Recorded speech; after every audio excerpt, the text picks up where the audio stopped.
Assalamu alaikum and welcome to Motivational Skills by Sufi Sher. तो अॼु आहे असांजो चैप्टर नंबर 5 क्लास 8 जे science मां केमिकल रिएक्शन। ठीकु आहे। तो हाणे असां अॻु में पढ़ी आया हुयासीं त असांजे जेके बि मेटर वारियूं आहिनि शयूं उन्हनि में ॿिनि क़िस्मनि जूं चेंजिस ईंदियूं आहिनि, हिकिड़ियूं फिज़िकल हूंदियूं आहिनि ऐं ॿियूं केमिकल। ठीकु आहे। फिज़िकल जेके हूंदा आहिनि उहे असांजूं रिवर्सिबल हूंदियूं आहिनि, जॾहिं त केमिकल इरिवर्सिबल हूंदियूं आहिनि। ऐं उन में छा थींदो आहे त फिज़िकल में असांजी काई नओं सबस्टेंस न ठहंदो आहे ऐं केमिकल में नओं सबस्टेंस कोई बि ठहंदो आहे असांजो। ठीकु आहे। तो हाणे असां हिनखे थोरो वरी केमिकल चेंजिस खे डिटेल में वठंदा आहियूं। तो केमिकल असांजो जेको चैप्टर आहे केमिकल रिएक्शन, तो हाणे सिंपली ही बि केमिकल रिएक्शन बि छा आहे, ईअं सम्झो त छा आहे केमिकल चेंज आहे। ठीकु आहे। ही बि छा आहे केमिकल चेंज ई आहे सम्झो। त हिन में छा थींदो आहे त केमिकल रिएक्शन में असां कुझु प्रोडक्ट खणंदा आहियूं। ठीकु आहे। उन्हनि खे पाण में रिएक्शन कराईंदा आहियूं ऐं उहे हिकिड़ियूं कुझु सबस्टेंस खणंदा आहियूं जिनखे असां रिएक्टेंट कोठींदा आहियूं। उहे रिएक्टेंट जेके आहिनि 2 या ॿिनि खां वधीक हूंदा आहिनि, जॾहिं उनखे रिएक्शन कराईंदा आहियूं त उहे काई बि नई प्रोडक्ट ठाहींदा आहिनि। ठीकु आहे। तो इनखे असां छा कोठींदासीं केमिकल रिएक्शन। ऐं केमिकल रिएक्शन खे असां सैम्पल्स सां ज़ाहिर कंदा आहियूं। त उन में जेके बि एटमिक जेके आहे रिप्रेज़ेंटेशन, जेकी बि एटम्स मौजूदु आहिनि ऐं उन्हनि जो नंबर, उनखे असां सिंबॉलिक फॉर्म में लिखंदा आहियूं केमिकल रिएक्शन खे। ठीकु आहे। तो हाणे हुन में असां जेको केमिकल रिएक्शन हूंदो आहे हुन में एलिमेंट जो सैम्पल त हूंदियूं आहिनि, पर हुन सां गॾु असां आॾो ई नंढी ही बि लिखंदा आहियूं इस्तेमालु जेका ABC आहे। तो हुन में असां A लिखंदा मीन्स के लिक्विड। ठीकु आहे। जेकॾहिं सॉलिड हूंदो त A ऐं जेकॾहिं गैस हूंदी त G। ठीकु आहे। तो हाणे ही असांजो केमिकल रिएक्शन में छा हूंदो त हिकिड़ी साइड खां असांजा रिएक्टेंट ठहनि ऐं ॿी साइड खां असांजो छा थियूं ठहनि प्रोडक्ट थियूं ठहनि। ठीकु आहे। ऐं इहो असांजो केमिकल जेको आहे सो सिंबॉलिक रिप्रेज़ेंटेशन आहे, मीन्स के हिन में छा हूंदा सैम्पल्स असां यूज़ कंदा। फॉर एग्ज़ाम्पल असांजी हिकिड़ो केमिकल रिएक्शन आहे त असां 2H2 ठीकु आहे प्लस O2 ऐं हिनखे असां रिएक्शन था करायूं त हिन मां छा ठहंदो असांजो 2H2O ऐं असांजी प्लस में छा ख़ारिज थींदी। तो हाणे इहो असांजो केमिकल रिएक्शन आहे। ठीकु आहे।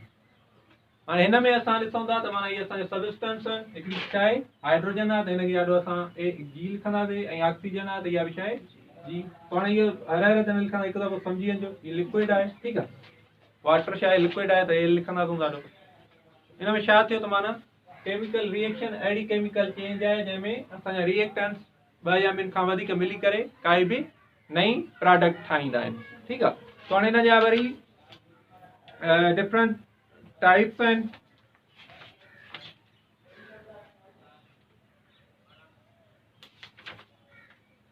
तो हिन में असांजो एप्लीकेशन अची थी वञे त केमिकल रिएक्शन सां छा छा थियो थिए त असांजो जेको जीअं असांजो फोटोसिंथेसिस जो प्रोसेस आहे त इहो बि असांजो केमिकल रिएक्शन जी एप्लीकेशन आहे। ठीकु आहे। जेको कहिड़ो प्रोसेस आहे फोटोसिंथेसिस। उन सां गॾु असांजो वरी जेकॾहिं ॾिसूं त ओज़ोन लेयर जेको आहे O3 उनजी जेका डिप्लीशन आहे उहा बि छाजे नतीजे में थी थिए केमिकल रिएक्शन जे नतीजे में। ठीकु आहे। तो हाणे इहे आहिनि।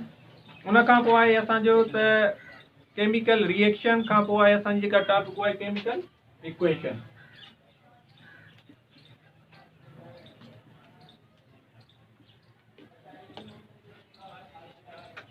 तो हाणे सेम ई आहे केमिकल इक्वेशन में छा आहे त असां हिकिड़ी इक्वेशन केमिकल जी लिखंदा आहियूं जेके हुन में जेके रिएक्टेंट्स आहिनि ऐं असांजा जेके जेको आहे प्रोडक्ट ठहे थी उन्हनि खे असां शो कंदा आहियूं छा में साॻियो ई सिंबॉलिक फॉर्म में।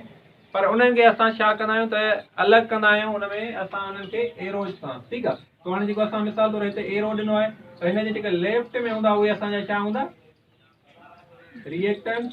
ठीकु आहे। ऐं एरो जो जेको राइट साइड आहे होॾां असांजी छा ठहंदी प्रोडक्ट। तो हेॾां लिखंदासीं असां प्रोडक्ट ऐं हेॾां असांजा रिएक्टेंट लेफ्ट साइड खां राइट साइड खां प्रोडक्ट ऐं हुननि खे असां जेको आहे सो अलॻि कयूं था सेपरेट कयूं था छा जी मदद सां एरो जी मदद सां। ऐं हीअ असांजी सिंबॉलिक रिप्रेज़ेंटेशन हिन में निशानियूं ई था लिखूं त जेके जिन माना एलिमेंट्स केमिकल रिएक्शन में हिसो वरितो आहे तो उनखे असां हिकिड़ी सिंबॉलिक रिप्रेज़ेंटेशन में एरो जी मदद सां सेपरेट था कयूं। हुन में लेफ्ट साइड खां रखूं असां रिएक्टेंट प्रोडक्ट राइट साइड खां हिनखे असां छा कोठींदा आहियूं केमिकल इक्वेशन। तो हाणे केमिकल इक्वेशन जेका आहे असां मोस्टली जेको लिखंदा आहियूं त उहा कहिड़े फॉर्म में लिखंदा आहियूं बैलेंस्ड फॉर्म में। ठीकु आहे। त केमिकल इक्वेशन जेका लिखंदा आहियूं हमेशह असां कहिड़े फॉर्म में लिखंदा आहियूं बैलेंस फॉर्म में। तो हाणे बैलेंस फॉर्म में जेकॾहिं असां केमिकल काई इक्वेशन मिलियल आहे त उनखे असां बैलेंस कीअं कंदा आहियूं त सिंपली असां जेके एलिमेंट्स हूंदा आहिनि उन्हनि खे असां ॾाढो हिकिड़ो नंबर ऐड कंदा आहियूं। मिसाल तौरु असां एग्ज़ाम्पल ॾिनल आहे जीअं बुक में H2 + O2 ऐं हीअ असांजो प्रोडक्ट ठही आहे छा H2O। तो हाणे जेकॾहिं हिनखे असां ॾिसूं त इहा असांजी केमिकल इक्वेशन ई आहे, ठीकु आहे। पर हिते असां हिनखे पहिरियां छा कंदासीं ॻणींदासीं। हेॾा हाइड्रोजन घणा आहिनि 2 ऐं ऑक्सीजन घणा आहिनि 2, ठीकु आहे। तो हाणे इहे असांजा 2 आहिनि ऐं हीअ बि 2 आहिनि। हेॾे जेकॾहिं ॾिसूं त हाइड्रोजन 2 आहे ऐं ऑक्सीजन घणा आहिनि 1 आहे। तो असां जेकॾहिं ॾिसूं त रिएक्टेंट्स में ऑक्सीजन जेका आहे असांजी प्रोडक्ट खां वधीक आहे। ॿी ऑक्सीजन काॾे वई उहो हिते ज़ाहिर बि न आहे। तो हाणे हीअ असां चवंदासीं त केमिकल इक्वेशन जेको आहे बैलेंस न आहे, ठीकु आहे। तो हाणे हिनखे बैलेंस करण जो तरीक़ो इहो ई आहे त जेको हीअ असां हीअ नंबर ॾियूं था त हीअ घणा छा खे थो रिप्रेज़ेंट करे नंबर ऑफ एटम्स खे, ठीकु आहे। त मिसाल तौरु H2 आहे त मक़सदु हाइड्रोजन जा 2 एटम आहिनि ऐं O2 आहे त मक़सदु ऑक्सीजन जा 2 एटम आहिनि। तो हिनखे असां ॿुधाईंदा आहियूं सबस्क्रिप्ट, ठीकु आहे, सबस्क्रिप्ट। हाणे जेको सबस्क्रिप्ट आहे उनखे असां चेंज न करे सघंदा आहियूं। मिसाल तौरु असां हेॾे H2 आहे हिते O जे हेॾो कुझु बि न आहे त असां ईअं नथा लिखी सघूं हिनखे O2 बसि करे छॾियूं त बैलेंस थी वई। पोइ हेॾां जेको सबस्क्रिप्ट हिते कुझु बि न आहे त उहो न ॾींदासीं, असां पंहिंजो न ॾींदासीं। जेकॾहिं जेको आहे त उनखे बि असां चेंज नथा करे सघूं। या मिसाल तौरु हिते O2 आहे त बसि ड्राए छॾियो, हुनखे 1 करे छॾियो त थी वियो H2O। ईअं न कंदासीं। जेको सबस्क्रिप्ट हूंदो हुनखे असां कॾहिं बि चेंज न कंदासीं, छो त उहो नंबर होॾे मिलियल आहे। हाणे पोइ उनखां पोइ असां भला बैलेंस कीअं कयूं त उन लाइ असांखे हिकिड़ो आहे त असां जेको ई एलिमेंट आहे इन जे आॾो असां कोई बि नंबर ऐड कंदा आहियूं, ठीकु आहे।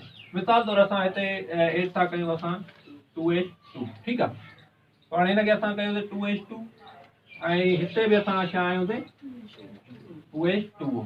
तो हाणे जेकॾहिं हाणे हिनखे असां कंदासीं त ही घणा थी विया हाइड्रोजन। हिनखे असां ही जेको आहे हिनखे असां कोठींदासीं, जेको नंबर ऐड कयोसीं हिनखे छा कंदासीं कोठींदासीं कोफिशिएंट, ठीकु आहे, कोफिशिएंट। तो ही कोफिशिएंट हूंदो आहे जेको असां हिन में एलिमेंट जे सिंबल जे आॾो हिकिड़ो छा कयोसीं नंबर ऐड कयोसीं, हिनखे असां कोठियूं कोफिशिएंट। तो हिते बि असां कोफिशिएंट ऐड कयो आहे। तो हाणे जेकॾहिं असां हिनखे हाणे जेको कोफिशिएंट असां ऐड कंदा आहियूं त उहो मक़सदु छा थींदो आहे हिन सां मल्टीप्लाए थींदो आहे, जेको असांजो नंबर मिलियल आहे, ठीकु आहे। जेकॾहिं हाणे असां हिनखे मल्टीप्लाए कंदासीं एक्ज़ैक्ट जेको नंबर आहे त 2 ऐं 2 घणो थींदो 2 × 2 4, ठीकु आहे। ऐं ही घणा आहिनि 2 आहिनि। हिते असां वटि जेको हेॾां कोफिशिएंट हूंदो उनजे पोयां जेतिरा बि असांजा एलिमेंट्स हूंदा त ही कोफिशिएंट मीन्स उन सभिनी सां मल्टीप्लाए थींदो, ठीकु आहे। हिन पहिरें खां वठी जेके मिसाल तौरु हिते 2 आहिनि पर हिते असांजा 5 हुजनि त ही कोफिशिएंट जेको हूंदो उहो छा सां 5 सां ई मल्टीप्लाए थींदो। त पहिरें हिन सां कंदासीं त हाइड्रोजन खे कंदासीं 2 × 2 4 ऐं हिन O मीन्स हिनखे 1 आहे तो ही 2, ठीकु आहे। त हाणे हेॾां बि 4 हाइड्रोजन, हिते बि 4 हाइड्रोजन, हेॾां 2 ऑक्सीजन, हिते 2 ऑक्सीजन, ठीकु आहे। तो बैलेंस करण लाइ असां वटि सिंपल इहो हाणे हिन जेको वरी हो न आहे त फार्मूलो मिसाल तौरु जेकॾहिं असां काइनेटिक एनर्जी था ॻोल्हियूं त KE = 1/2 mv²। हे असां ट्रायल एंड एरर जे हिसाब सां कंदासीं। हर हिकु केमिकल जेको रिएक्शन आहे हुनजो पंहिंजो हिसाबु हूंदो ऐं हुन में ट्रायल एंड एरर जो मक़सदु आहे त माना असां पंहिंजे हिसाब सां कंदासीं। हुन में कंहिं ग़लती थींदी वरी हुनखे सुधारे करे पाण बैलेंस करिणो आहे। हिन जो कोई फार्मूलो न आहे, बसि इहो हिन में रखिणो आहे त असांखे जेको सबस्क्रिप्ट आहे इनखे असां चेंज न कंदा आहियूं। सिर्फ़ु असां हेॾा कोई बि कोफिशिएंट जेको आहे असां पंहिंजे हिसाब सां हणी करे जेका केमिकल इक्वेशन आहे उनखे छा कंदासीं बैलेंस कंदासीं। उनखां पोइ असां जेके हिन में जेके बि एटम्स हूंदा हेॾा जेके असांजा रिएक्टेंट्स आहिनि उन्हनि जा बि उन्हनि जी हेॾां जोड़ कंदासीं ऐं जेके बि एटम हेॾां असांजी जेके प्रोडक्ट में हूंदा उन्हनि जा अलॻि अलॻि हेॾां लिखंदासीं। जॾहिं बराबरि थी विया त मीन्स की असांजी केमिकल इक्वेशन छा थी वई बैलेंस थी वई। ओके, जेकॾहिं असां हिते ऑक्सीजन सां आणूं त पोइ असांखे हेॾां नंबर कोई वधाइणो पवंदो, ठीकु आहे। मिसाल तौरु छो त असांखे ख़बर आहे त माना ऑक्सीजन जो हिकु एटम जेको आहे उन सां हाइड्रोजन जा घणा रिएक्शन कंदा आहिनि 2, ठीकु आहे। तो हाणे जेकॾहिं असां हिते 2O2 था आणूं त मक़सदु ऑक्सीजन जा घणा एटम थींदा 4 थी विया त पोइ असांखे हाइड्रोजन जा घणा करणा पवंदा 8, ठीकु आहे। 4 जे माना 1 सां 2 त 8 थींदा, त पोइ असां हिनखे कंदासीं 4h2 ऐं हिते बि असां छा आणंदासीं 4h2, तो असांजो थी वेंदी बैलेंस, त इहे असांजो थी वई 8 ही 4 ही 8 ऐं 4। इहो असां ते दारोमदार त कहिड़े सां कहिड़ो। बहरहाल असांखे वरी हुन रेशियो खे जेको असांखे माना आहे त ईअं न आहे त हाणे मिसाल तौरु हितां ऑक्सीजन जा जेकॾहिं हितां असांजा 4 थिया त वरी हेॾे असां 3 करे छॾियूं, त हुनजो रेशियो बि ॾिसणो आहे। त माना हाइड्रोजन सां घणा आइटम जेकॾहिं ऑक्सीजन जा मिलंदा, जेकॾहिं असां इहा ख़बर आहे त पोइ त असां मतिलबु हाइड्रोजन जा जेको आहे 2 ऑक्सीजन जो 1, त असां हिनखे कीअं बि ठाहे था सघूं। हिते असां 8 आयासीं, ठीकु आहे, 8 आयासीं त हिते घणा हणंदासीं 4, तो 8 16 ऐं चऊं 8 बसि। इहो न आहे मसइलो, इहो माना कोफिशिएंट असां किथे बि चेंज करे था सघूं। इहो जंहिं बि चेंज कयूं आहे असांजी मर्ज़ी आहे, बाक़ी हेॾां जो कोई सबस्क्रिप्ट आहे इनखे असां कॾहिं बि चेंज न कंदासीं। हिन में कुझु ॾिनल आहे, हिकिड़ी असांजी आहे ॾिनल ZnHCl, Zn प्लस HCl, इहा थोरी ॿुधाइजो। उन में ठहनि था असांजा छा ZnCl2 ऐं प्लस H2, ठीकु आहे। अच्छा, हाणे हिन में जेकॾहिं असां ॾिसूं त Zn हिकु आहे, हेॾे बि हिकु आहे, ऐं मसइलो छा में आहे हाइड्रोजन में। हाइड्रोजन हिते घणी आहे 1, हेॾे घणियूं आहिनि 2, ऐं Cl2 आहे हेॾे, हिते बि हिकु आहे। तो सिंपली असां छा कंदासीं, हिनखे हिते 2 कंदासीं बसि, त असांजो Zn हिकु आहे, हीउ हिकु आहे, ठीकु आहे। हाइड्रोजन ही 2, त हाइड्रोजन 2 ऐं क्लोरीन बि 2, क्लोरीन बि 2, ठीकु आहे। क्या थी वई बैलेंस थी वई असांजी, जेको असां हितां कोफिशिएंट खयों, ठीकु आहे। उन खां पोइ आहे असांजी क्वेश्चन जेका हेठीअ खे ॾिसो, CD प्लस HCl, ठीकु आहे।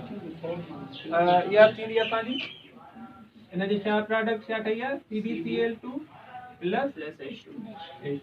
तो हीअ बि मां सम्झा सेम ई आहे, तो हिनखे बि बसि 2 कंदासीं असां 1 1 2 2 2, ठीकु आहे। पोइ असां छा कंदासीं त सिर्फ़ु कोफिशिएंट चेंज कंदासीं, उन हिसाब सां असां हिनखे रिएक्टेंट्स ऐं प्रोडक्ट में बसि उन्हनि जो जेके असांजे एटम जो नंबर आहे उनखे छा कंदासीं बैलेंस कंदासीं, त असांजी इक्वेशन छा थींदी बैलेंस थींदी। उन खां पोइ हिकिड़ी अञा आहे CuONH3, इहा बि थोरी करे छॾियो, CuO प्लस NH3, हिन जो प्रोडक्ट छा थी मिले असांखे H2O प्लस N2, ठीकु। तो हाणे हिनखे जेकॾहिं ॾिसूं त Cu हिकु आहे, हिते हिकु आहे, ठीकु आहे। ऑक्सीजन हिकु आहे, हिते बि हिकु आहे, ऐं नाइट्रोजन 2 आहिनि, हिते हिकु आहे, ही हाइड्रोजन 3 आहिनि, हिते घणियूं आहिनि 2 आहिनि, ठीकु आहे। तो होॾे हाइड्रोजन 2 आहिनि, त असां हिनखे हिते 2 था आणूं, त ही घणा थींदा 2 नाइट्रोजन 2 नाइट्रोजन ऐं 3 हिकु 6 हाइड्रोजन। पोइ हिते असांजा 2 आहे, त हिनखे बि हणंदासीं 3। तो हाणे असांजो छा थींदो बैलेंस थी वई, हिकु हिकु तो ऑक्सीजन असांजी अञा हिते वधे थी, ठीकु आहे। तो ऑक्सीजन वधे थी त हिनखे, ऐं हाइड्रोजन थी वई 6 ऐं ही हाइड्रोजन 12 थी वई। पोइ हिनखे कजो बैलेंस थोरो भला, हाल फ़िलहाल थोरो अॻिते हलायूं, पोइ वरी करे था वठूं की तव्हां बि त असां थोरो सोचो। हुन खां पोइ आहे असांजो law of mass of action. तो सिंपली हिन में ॻाल्हि इहा आहे, हिन में रखो, इहा लिखी पई आहे, ये बुक में लिखियल है, हलणी करे उन जे नंबर के उन सां इंक्रीज या डिक्रीज कंदासीं, नंबर के एॾा सबस्क्रिप्ट के चेंज न कंदासीं। उन खां पोइ असां छा बि कया लॉ ऑफ मास ऑफ चाहे law of conservation of mass, ठीकु आहे। तो law of conservation of energy पढ़ियो हूंदो तव्हां, तो वो छा पियो फरमाए,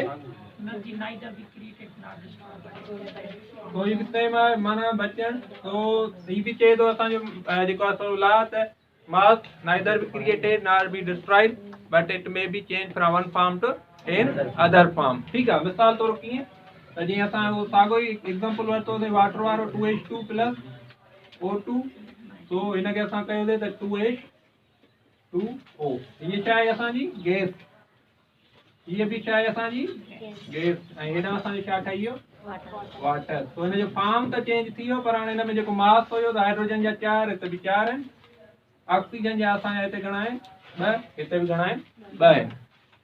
प्रोडक्ट बि नई ठही, हेॾां असांजी हीट बि रिलीज थी, तो हीट छा मां निकिती जेके असांजा बॉन्ड ठहिया, ठीकु आहे। तो जेकॾहिं हाणे असां ॾिसूं त मटियो इहे असांजी जेका गैस मिलियूं, फॉर्म चेंज थी वियो पर असांजो मास छा रहियो सेम रहियो। तो इहो साॻियो ई आहे जीअं असां एनर्जी में पढ़ियो त एनर्जीअ खे असां हिकिड़े फॉर्म मां ॿिए फॉर्म में चेंज त करे था सघूं पर हुनखे पैदा या ख़तमु नथा करे सघूं, त इहो बि असांजो साॻियो ई आहे। तो इहो ॾिनो हुयो असांजो आहे साइंटिस्ट हुयो लोवेज़ियर, ठीकु आहे, इन ॾिनो 1789 में, इहो करे छॾियो यादि।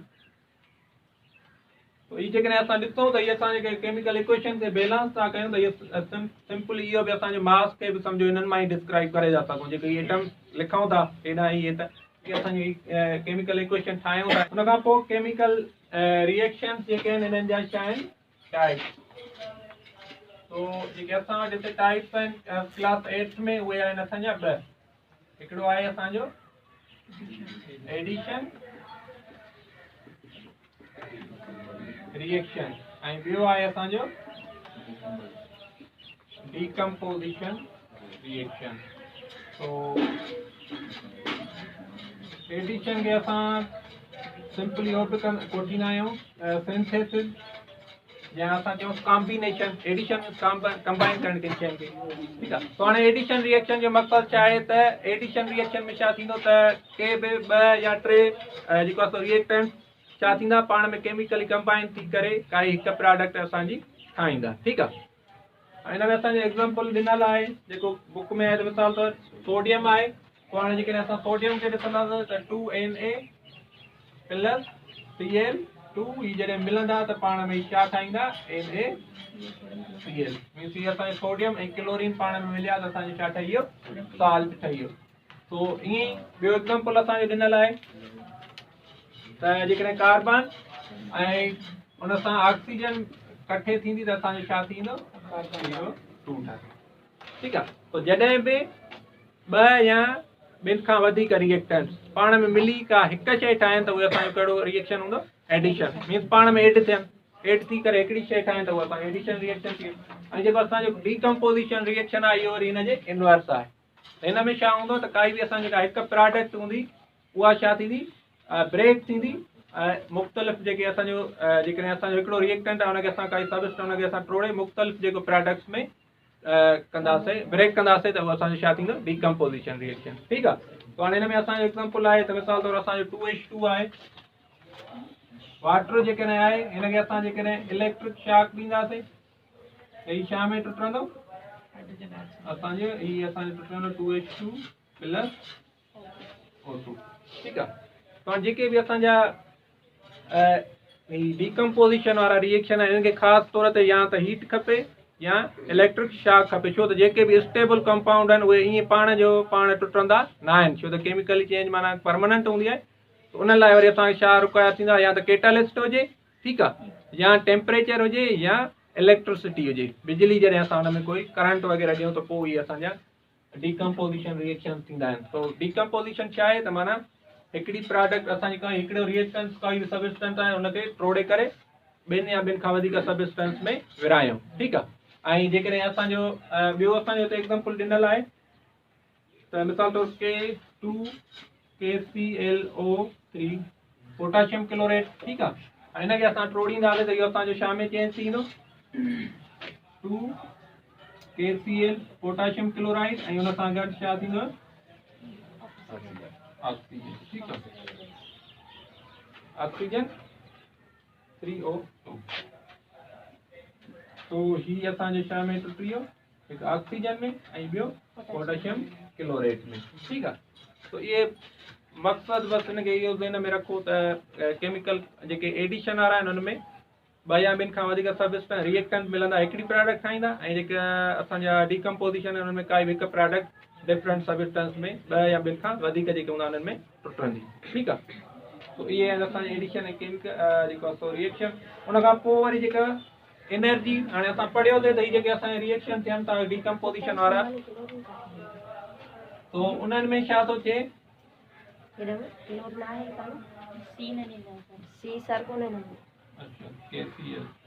क्लोरीन तो जेके असांजा रिएक्शन आहिनि उन्हनि में छा आहे त एनर्जी इन्वॉल्व आहे ठीकु आहे जेकॾहिं असांजो फोटोसिंथेसिस जो प्रोसेस आहे त हुन में असांजी जेके प्रोडक्ट रिएक्टेंट ठहनि था उन्हनि में असांजी प्रोडक्ट ग्लूकोज ठही ऐं उन्हनि मां हीट ख़ारिज थी थिए त घणे क़दुरु जेको माना असां जेका एनर्जी रिलीज़ थी थिए जेके बि केमिकल रिएक्शन आहिनि घणे क़दुरु त उहा छा हूंदी आहे हीट पोइ हीट जो मक़सदु त उहा या त उन रिएक्शन जे दौरान निकिरंदी आहे या वरी कंहिं रिएक्शन खे शुरू करण लाइ हुनखे टेम्परेचर ॾियणो पवंदो आहे तो इन बेस जे बुनियाद ते त माना एनर्जी उन्हनि में जेको असांजो रिएक्शन थियो उन में रिक्वायर आहे या उन मां ख़ारिज थी थिए इन हिसाब सां असां केमिकल रिएक्शन खे ॿिनि टाइप में विरायो आहे ठीकु आहे हिकिड़ा आहिनि असांजा एंडोथर्मिक ठीकु आहे ऐं ॿिया आहिनि एक्सोथर्मिक ठीकु आहे तो एंडो मीन्स इनसाइड ऐं थर्म असां छा कोटींदा आहियूं हीट तो हिननि में छा थींदो त हीट एब्जॉर्ब थींदी हिननि में हीट असांखे ॾियणी पवंदी ठीकु आहे तो हिननि में हीट जेका असांखे ॾियणी पवंदी तॾहिं असांजो रिएक्शन कैरी आउट थींदो उन खां पोइ आहे असांजो जेकॾहिं ॾिसूं हाणे मिसाल तौरु हिन में असां ॾिनो आहे हिकिड़ो हिन एग्ज़ाम्पल ॾिनल आहे असांजो त 2HgO हाणे जेकॾहिं असां हिनखे हीट ॾींदासीं त ही स्टेबल कंपाउंड आहे ठीकु आहे हिनखे हीट ॾींदासीं त इहो असांजो टुटंदो छा में 2Hg ऐं प्लस O2 तो ये असांजो मरकरी ऑक्साइड आहे ठीकु आहे ही मरकरी ऑक्साइड खे जॾहिं असां हीट ॾींदासीं त ही टुटंदो असांजो छा में मरकरीअ में ऐं ऑक्सीजन में ठीकु आहे इहो असांजो आहे एंडोथर्मिक छो त हिन में असां हीट ॾिनीसीं जेका हिन में छा थी सबस्टेंस में एब्जॉर्ब थी ठीकु आहे जॾहिं कंहिं बि रिएक्शन में हीट रिक्वायर हुजे उते एब्जॉर्ब थिए उनखे असां छा कोॾींदासीं एंडोथर्मिक मीन्स की हुन में हीट अंदरि दाख़िल थी थिए ठीकु आहे उन खां पोइ एक्ज़ो वर्ड पढ़ियल हूंदो एक्ज़ो मीन्स आउट ऐं असांजो थर्मिक हीट आहे तो उहे रिएक्शन जंहिंमें छा हीट असांजी ख़ारिज थींदी आहे ठीकु आहे जीअं असांजो फोटोसिंथेसिस वारो रिएक्शन आहे ऐं उन सां गॾु असां जेकॾहिं वाटर वारो रिएक्शन अॻाणो कयोसीं ठीकु आहे जीअं असां वाटर वारो कयोसीं त 2H2 प्लस O2 त हीअ जॾहिं थींदा त छा ठहंदो 2H2O ऐं हुन सां गॾु छा थींदी असांजी ख़ारिज ऐं या असांजो इहो 6H2O प्लस 6CO2 त हिते छा ठहंदो असांजो C6H12O6 प्लस असांजी ॿियो छा ठहंदो जेको ऑक्सीजन ठीकु आहे 6O2 ऐं ॿियो छा ठहंदो असांजो ख़ारिज थींदी ठीकु आहे त इहो असांजो जेको फोटोसिंथेसिस वारो प्रोसेस आहे हिन में असां जॾहिं रिएक्शन था कनि त असांजो ग्लूकोज थो ठहे ऑक्सीजन बि ख़ारिज थी थिए हुन सां गॾु छा हीट तो जंहिं रिएक्शन मां हीट सिस्टम मां ॿाहिरि अचे ठीकु आहे ख़ारिज थिए एनवायरमेंट में सिस्टम मां निकिरी उहो असांजो एक्ज़ो आहे ऐं अहिड़ो रिएक्शन जंहिंमें असांजी जेको हीट आहे सिस्टम में अंदरि रिक्वायर हुजे उते एब्ज़ॉर्ब थिए त हुनखे असां कोॾींदासीं एंडोथर्मिक रिएक्शन ओके तो हाणे इहो असांजो चैप्टर ते कंप्लीट थियो।